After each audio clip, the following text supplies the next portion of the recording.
Assalamualaikum warahmatullahi wabarakatuh. Nama saya Irawati, NIM 0124020084, Fakultas Keguruan dan Ilmu Pendidikan. Program Studi S1 Bimbingan dan Konseling, kelas RPL.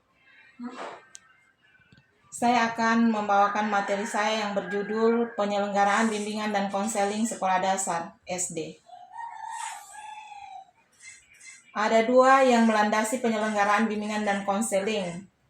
Yang pertama, Permendiknas RI nomor 27 tahun 2008 tentang standar kualifikasi akademik dan kompetensi konselor.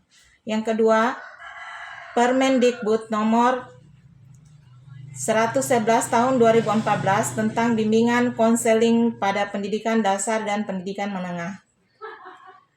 Rasional.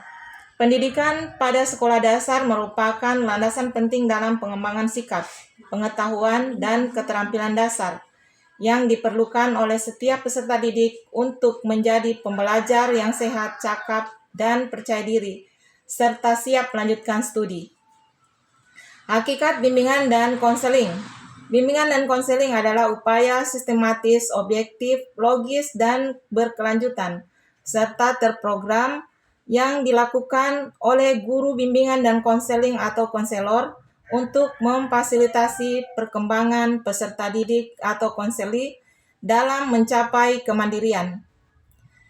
Pemahaman karakteristik peserta didik atau konseli.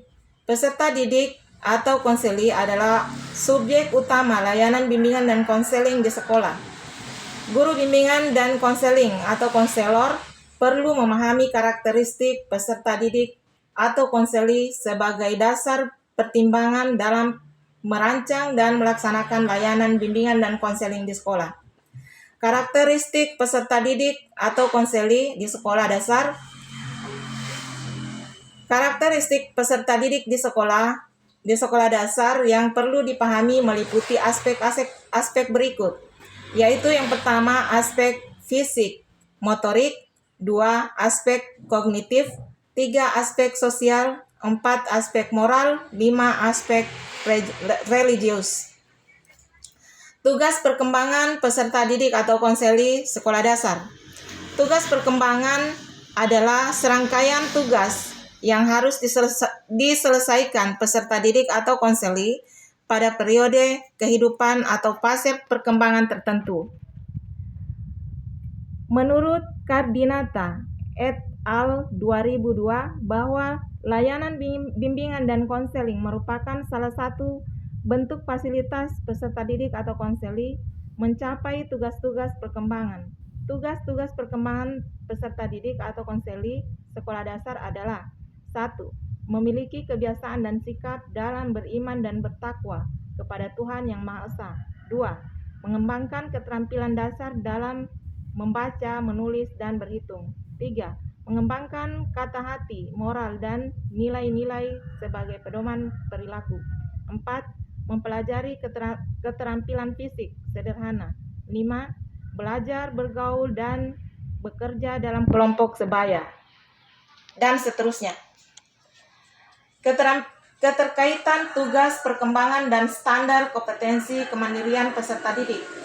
Tugas perkembangan peserta didik atau konseli yang telah diidentifikasi sebelumnya perlu dikembangkan lebih lanjut dalam bentuk standar kompetensi. Dalam layanan bimbingan dan konseling, standar kompetensi tersebut dikenal dengan istilah Standar Kompetensi Kemandirian Peserta Didik atau SKKPD. Lanjutan. Yang dimaksud dengan tataran internalisasi tujuan yaitu 1.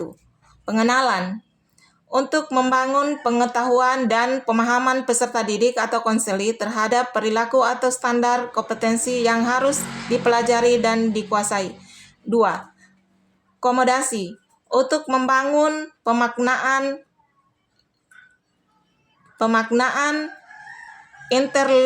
internalisasi dan menjadikan perilaku atau kompetensi baru sebagai bagian dari kemampuan dirinya. 3. Tindakan, yaitu mendorong peserta didik atau konseling untuk mewujudkan perilaku dan kompetensi baru dalam tindakan nyata sehari-hari. Teknik-teknik pemahaman peserta didik konseling. Aplikasi instrumentasi dapat dikelompokkan menjadi 2 macam, yaitu teknik tes. Teknik tes merupakan teknik untuk memahami individu dengan menggunakan instrumen tes standar. 2. Teknik non-tes. Teknik non-tes merupakan teknik untuk memahami individu dengan menggunakan instrumen yang terstandar dan tidak standar. Demikianlah tugas yang saya bawakan. Sekian dan terima kasih. Assalamualaikum warahmatullahi wabarakatuh.